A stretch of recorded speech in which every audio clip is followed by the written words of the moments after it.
What is accounting? तो actually में accounting क्या है, एक ऐसा प्रोसेस है जिसमें हम किसी भी ऑर्गेनाइजेशन से रिलेटेड उसको इन्फ्लुएंस करने वाला जो ट्रांजैक्शंस होते हैं उसको हम लोग आइडेंटिफाई करते हैं, फिर उसका मेज़रमेंट, फिर उसको बुक्स ऑफ अकाउंट में रिकॉर्ड करते हैं एंड फाइनली रिकॉर्ड कैसे करते हैं? तो journal, ledger, cash book, final account इत्यादि के रूप में। एंड फिर उसको कम्युनिकेट मीन्स जो सारे फाइनल अकाउंट्स आपने बनाए, जर्नल से लेकर के फाइनल अकाउंट्स तक, कैश फ्लो इत्यादि, वो सब आपको कम्युनिकेट करना है, लोगों को देना है।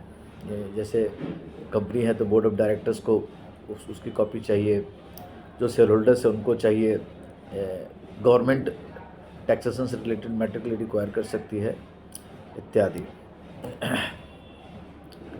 अब है अकाउंटिंग के पूरे फंक्शंस क्या है। तो पहला फंक्शंस है फाइनेंशियल ट्रांजैक्शंस को रिकॉर्ड करना। आपके बिज़नेस में जितने भी ट्रांजैक्शंस होते हैं जो आपके बिज़नेस को इम्पैक्ट डालते हैं, they are called financial transactions. तो उसको आइडेंटिफाई करना, उसको रिकॉर्ड करना। फिर आइडेंटिफिकेशन क्यों दिया गया है कि ट्रांजैक्शंस तो बहुत सारे हैं, but which of them to be recorded in the books of account and which of them although they are in our records they shall not find place in the books of account। तो इस चीज़ को भी identify करना पड़ेगा। फिर है measurement. In accounting we record only those transactions which can be measured in terms of money. मतलब ऐसे ट्रांजेक्शन जिसको मॉनेटरी टर्म में एक्सप्रेस कर सकते हैं और they are influencing your business, उसी को रिकॉर्ड करेंगे। Which can not be expressed in terms of money, they cannot find place in books of account।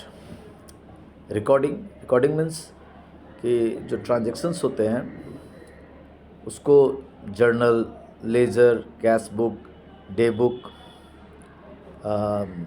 Opening entry, closing entry, adjustment entry, rectification of errors, फिर final books of account जैसे जिसमें कि trading account, profit and loss account, balance sheet, cash flow statement, ये सब चीज़ record करना। एक और important काम है क्लासिफिकेशन। जो भी ट्रांजैक्शंस होते हैं उसको अलग अलग ग्रुप में कि कौन किसका रिकॉर्डिंग जर्नल में होगा, कौन कैश बुक में होगा, कौन डे बुक्स में होगा,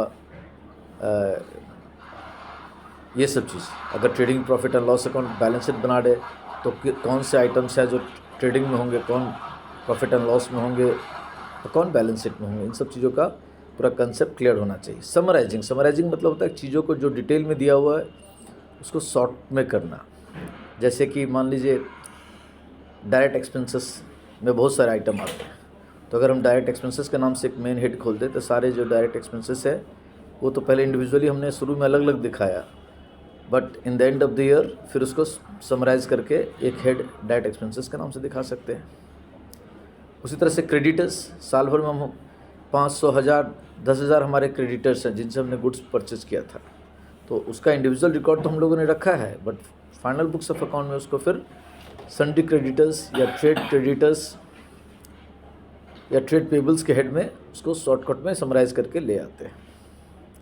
एनालाइजिंग का मतलब होता है कि आपने जो स्टेटमेंट्स तैयार किए उससे कंपनी के परफॉर्मेंस के बारे में कि कंपनी का प्रॉफिट लॉस कैसा है, जो क्रेडिट पेमेंट पीरियड है, क्रेडिट कलेक्शन पीरियड है, वो सब कैसा है, इस सब चीज़ का एनालिसिस करना।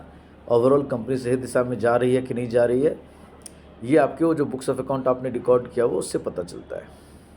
कम्युनिकेशन, अब जब फाइनली आपने सब कुछ जर्नल से लेकर के बैलेंस शीट तक, कैश फ्लो स्टेटमेंट सारे कुछ बना कर रख लिए हैं, तो all this things you have to report it to the board of directors, tax authorities, other government department, stake holders means share holders etcetera. तो ये सब सारे आपके अकाउंटिंग के फंक्शंस हुए।